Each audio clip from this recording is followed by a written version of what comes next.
Happening, folks. We got another service call, guys. This is the commercial customer with the 6 units. I believe there's another unit downstairs. I believe it was a doctor's office unit. You guys seen me on the 2nd floor here the last time. We had to unclog, well, we had to cut out the trap that they had, and we had to basically pipe in a new P-trap upstairs because water was leaking. And that unit is working fine, but there's another unit that she said that they noticed yesterday warm air was blowing out the vents. So guys, I'm gonna show you. I just had to get my tools. I want to show you, like I said, I'm showing you guys what works for me. Beauty of technology now, guys, you get to compare and contrast what works for other people, and then you can form your own method of doing it. But guys, since this units, and I know for sure the indoor units, the air handlers, all the air handlers were labeled, but unfortunately the outside units, I labeled them before with a marker, but half of the markings that I put on the units, they faded away, and we never had any issues with that particular unit. So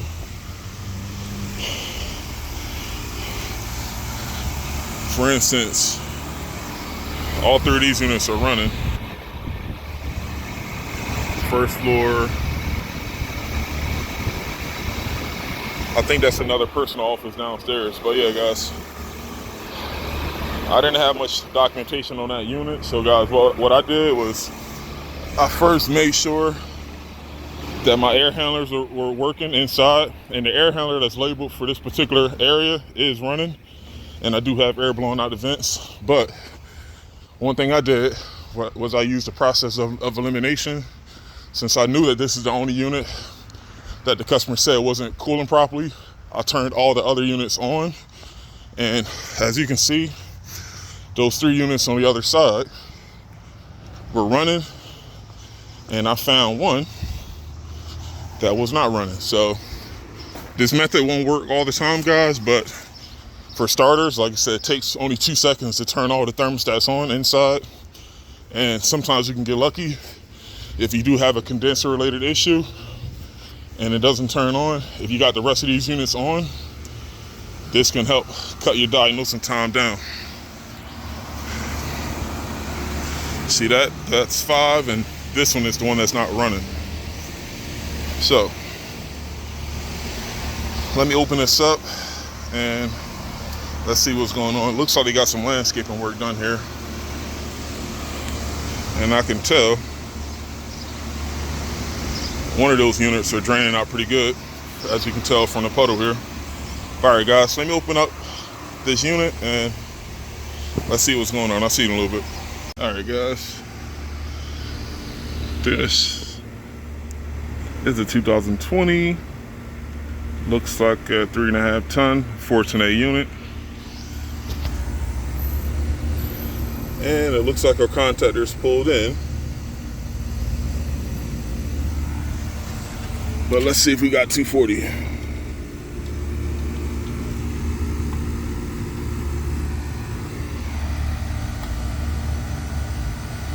No 240. Let's look at this disconnect. And let's take a look, shall we?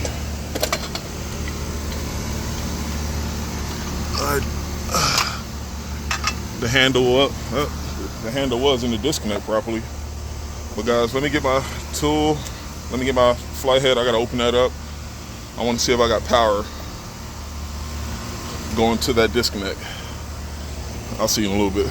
So it looks like it was like a cricket or something, but I doubt that had anything to do with the electric, because that was on the outer casing. But yeah, guys, I have nothing at my L1 and L2 going to my unit. Now I'm just checking my line side. I want to see if I got 240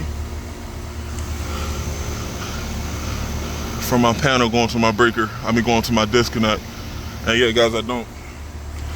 So that's weird. I'm gonna go inside. I gotta ask the manager where the panels are, and yeah, I got to get some more research here. The only thing I do know is, like I said, the last time we came out here, all 6 units were running, and the unit that, well, the condenser that was related to the drain line unit was actually this one here. But I made sure all 6 units was running when I left, which is pretty weird. But yeah, guys, let me go inside.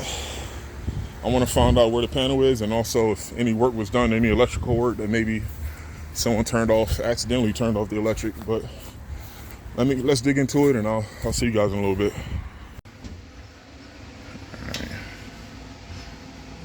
All these are cool, and the only empty ones are spare. But all the double poles on this one are facing the right direction. Let's go downstairs and check the other one. Alright. I looked at the panel upstairs, everything was on. And here it looks like CU is condenser unit. Looks like this is tripped, which is not good. But I got my handle out on my disconnect outside. I want to check the wires out there. Well, first I want to verify that I have 240 at my disconnect, since I seen that trip and I reset it. Once I verify 240, I want to check the wires on that compressor, and if it turns on, I want to check the amps on that unit. But yeah, let's shoot outside and let's see what's up. Alright, guys.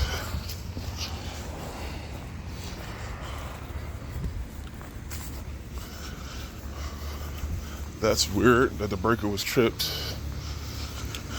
And it's safe to assume the panel that I looked at was in the basement. There's another panel right above here, but I think that panel does the air handlers. I don't think the air handlers and the condensers are on the same side. But guys, now that we know we found our trip breaker, before we put the handle in, let's make sure that we got 240 going to this box. Hold on.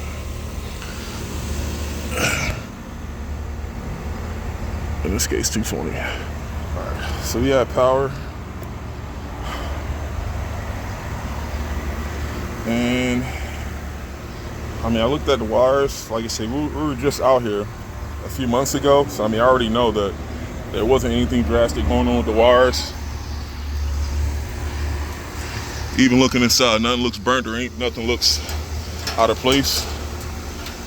So what I'm gonna do is I'm gonna clamp my meter around either my L1 or L2, and I'm gonna put the handle in, and I'm gonna test my total amp draw when this unit turns on. I wanna see what's going on, because either one or two things, either this unit itself was overamping or maybe something tied to that panel, I don't know. Brownouts do happen, guys, when you have a lot of electricity going on at any given time in the summer. When it gets real hot, crazy things do happen with random breaker trips. But biggest thing you want to do, guys, is when you start dealing with trip breakers, make sure you got a good ammeter and start testing the unit amp draw, because last thing you want to do is reset a breaker, turn the unit on and leave, and then now you got to recall. You got to deal with this exact same problem over again. So what I want to do is hook my ammeter up. I'm going to apply power, and I'm going to see what's going on. I'll see you guys in a little bit. All right, I got my ammeter hooked up, and let's start the power. Let's start turning the unit on here.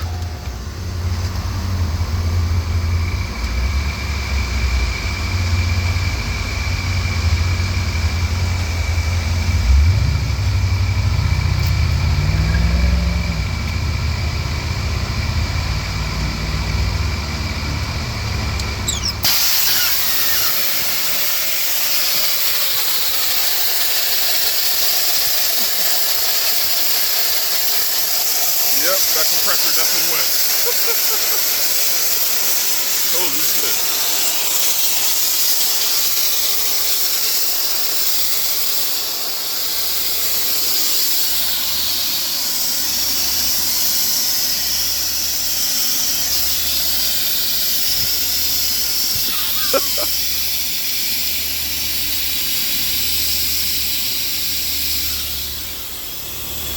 Sheesh. Actually caught that on camera. Holy shit. Yeah, the terminals blew right off that compressor. See that? Holy shit. Alright guys. Just when you thought you seen it all. Alright. What I'm gonna do is let me pop the top. I gotta get some info on this compressor. Let me open the top. I'll see you guys in a little bit. Guys. And as you can see, I guess internally this compressor definitely had something going on inside of it. And as soon as you turn the breaker on, the plug popped right out. Look at the terminal. The terminal is actually stuck inside the plug and it hit the coil. So I know at the minimum we're gonna have to replace this compressor. But guys, I gotta call a carrier. I'm gonna check the warranty and I'm gonna give this customer a quote for a new compressor and a new condenser. But a 2020, hopefully this thing is still under 5-year warranty. I know most equipment comes out the box 5 years, but yeah guys, I actually never caught something like that on video. My amps were like going up and down.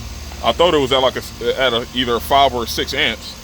And then as soon as I seen the 6 amps, it went up to 30, and that's when I heard that pop. So guys, I mean, even with a hard start kit, I don't think by me adding a hard start kit before I turned on the power, I think this was definitely doomed to happen.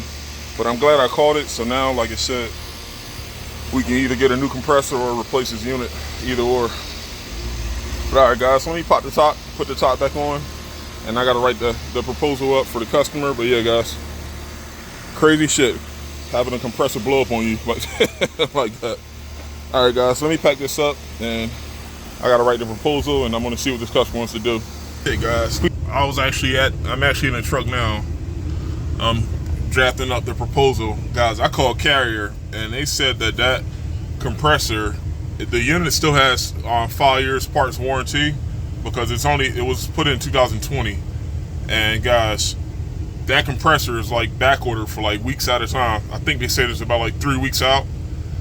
And I told the guy, like I said, anytime I have compressor faults, unless, like I said, it's an install that we did on a warranty, I always give the customer a quote for the compressor and a new system just in case something like this happens. But guys, yeah, I don't know if this customer is going to wait 3 weeks because guys, this does the doctor's office and the whole back area of the first floor. So what I'm going to do is I already drafted up the estimate. I mean, I think at this point, like I said, if they want to wait the 3 weeks for the compressor, you know, they can definitely do it. But I'll definitely give them, like I said, an option of just replacing the outside unit. It's already 410A.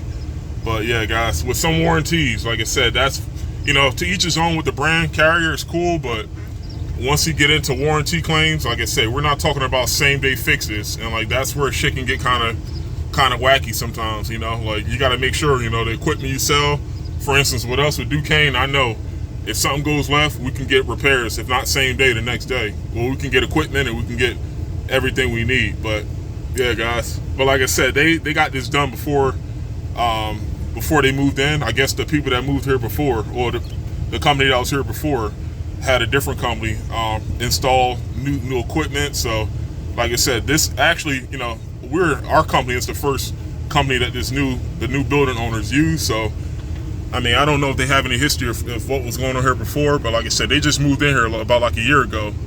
So like I said guys, yeah, I'm gonna do that. I'll let them know about the warranty ordeal. But yeah, we're either have to go with, you know, with a new system, which we can get quicker, or they're gonna have to wait a couple of weeks out for this compressor. But like I said, this isn't a residential setting, guys. Like I said, this is a medical facility, so I don't know what they're gonna do, but I'll definitely give them, like I said, both options and make sure they understand it, and we'll see what they want to do.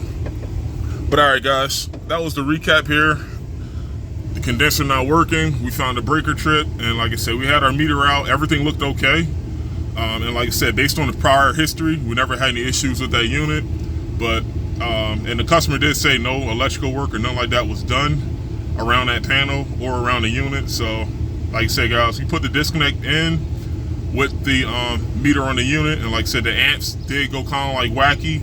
But like I said, guys, whenever the amps, like I said, goes wacky like that, even if I would have pulled the handle out in time on that disconnect, I still would have recommended a new compressor. So by me keeping the handle in the disconnect, I didn't really avoid anything. Like I said, what was going to happen was going to happen. So like I said, it is what it is. You guys got the footage of that compressor taking a piss. So, but all right, guys, I got to go inside and I'm going to see what this customer wants to do. I'll see you guys in the next video. Peace.